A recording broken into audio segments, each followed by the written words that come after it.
Hi. 5 years ago, I didn't believe in relationships. I actually believed that most men were only about having fun. Most men would just cheat. And today I am engaged. I went from not trusting men to being engaged. Stay if you want to hear the story of everything that I had to go through to be here.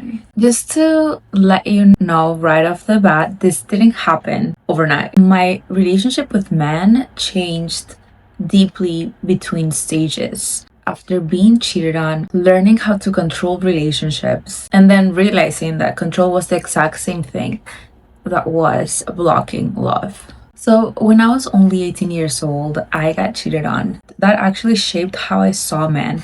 Usually, psychologically, it varies. Your relationship with men has to do with your caregiver, and this was not my case for me. I actually learned the other way around, so I got betrayed, and then that completely shifted how I view men. And around the same time that I got cheated on, my stepmother mentioned something that actually stayed with me. It was a little bit of time later, about a year or so. She told me something that stayed with me until today, and she told me that not all men are the same. At the time, I didn't believe it, but that's how I developed. By 24, I learned something different. I knew how to get my way or what I wanted with men. I knew how to attract them. I knew how to keep attention from them and how to have power in the dynamic. But the truth is, when you're so focused on control, you're not actually building connection. That's the very thing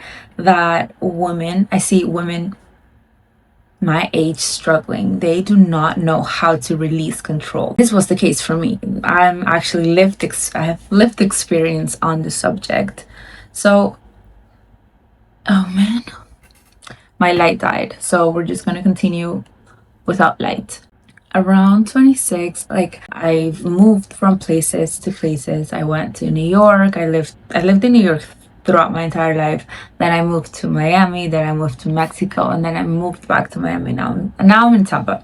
However, that's not the story. Around 26, something changed.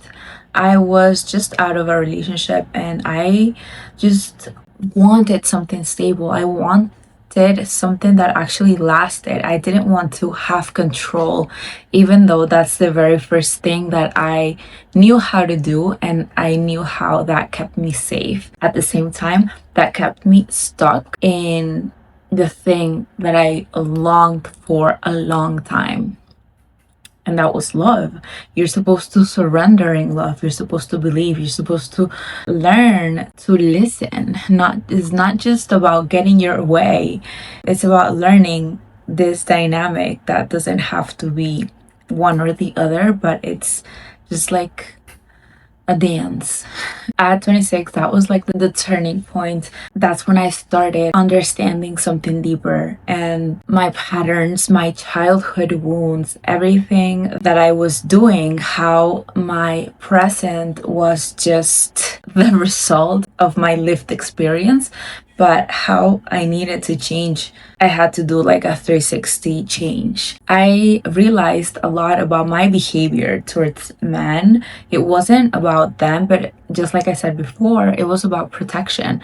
I just didn't want to lose control because I was so afraid of getting hurt again. This is the very first thing that is threatening for a person that has gone through betrayal. Learning to trust again, it's a long process, but you just need to be up for it and learn how to choose correctly.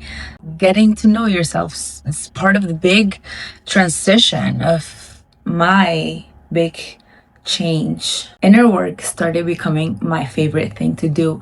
Solitude started becoming my most treasured thing to have for myself, because without all of the noise, without all of the friends or experiences, every experience that you're put on, there is a stimulating part within yourself. What is the deeper reason of doing that thing that you're doing now? The biggest shift happened when I stopped trying to control everything. How the relationship looked, how fast things move, how the other person behaved. That's when I actually met my fiance. I had to learn how to stop forcing things and put so much on my backpack. So I had to learn to stop carrying that backpack alone and learn how to surrender, learn how to go with the flow.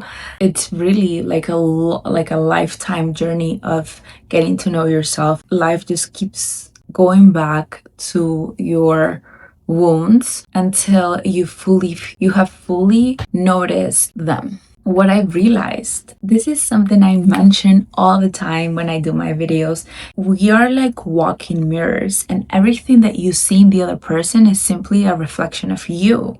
So whatever it is that you're seeing in me, and if it triggers you, there's something there that you need to work on. It doesn't have to be with me, but if you have a person that is bothering you and there's a trigger, like look within yourself. Life trying to send you a message through that person or that trigger so it could finally be released. I realized that relationships are mirrors where you are internally. When I was operating from control and protection, that's the type of connections I attracted.